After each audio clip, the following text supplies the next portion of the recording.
Het is net het allerbeste waar om vogels te spotten, maar toch zweer je het erop. 3 vogeltellers zeggen de grutte eren Mandy voor het eerst.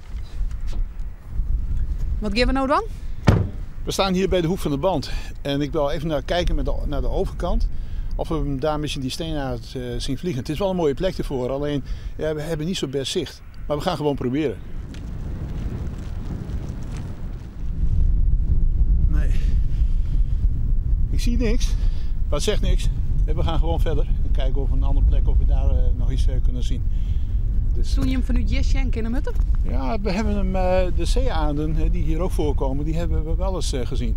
Mogelijk is het best maar de zwiere storm van begin dit jaar hierheen waait. Het gaat naar alle gedachten om een jong exemplaar. Ook vogelspotters hebben lucht kregen van de koningszeren. Het is een groot beest, het is spectaculair. En nou ja, goed, ze komen hier eigenlijk net voor. En ja, dat is dan uniek dat ze hier een keer, dat ze hier een keer binnen. Daarvoor wil je wel even in de Rijn in de Kelt staan. Daarvoor wil je wel even heen, ja. Ik was toch in Groningen en ik dacht ik maak een ommetje langs het Lauwersmeer. Wat is er zo bijzonder aan? Nou, het is natuurlijk een grote zeldzaamheid die je hier in Nederland nooit ziet. Dus het is heel bijzonder dat hij nu hier gesignaleerd is. Je bent echt een vogelliefhebber? Ik ben echt een vogelliefhebber. Elke week ga ik wel achter de vogels aan, ja. Nou, ben ik een leek.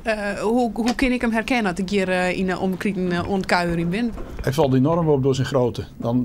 Dan weet je in feite al genoeg. Een gigantische grote vogel. Groter als een reiger of een ooievaar. En dit is een jong, tenminste dat vermoeden wij. Als het een oude is, dan heeft hij een goudkleurige kop. Uw ziektocht smiet langomlet neert op. Geen beelden van de koningszeren voor u. Als je zelfs de vogels zien willen, moet je opzitten. De verwachting is dat er nog een paar dagen in Friesland is.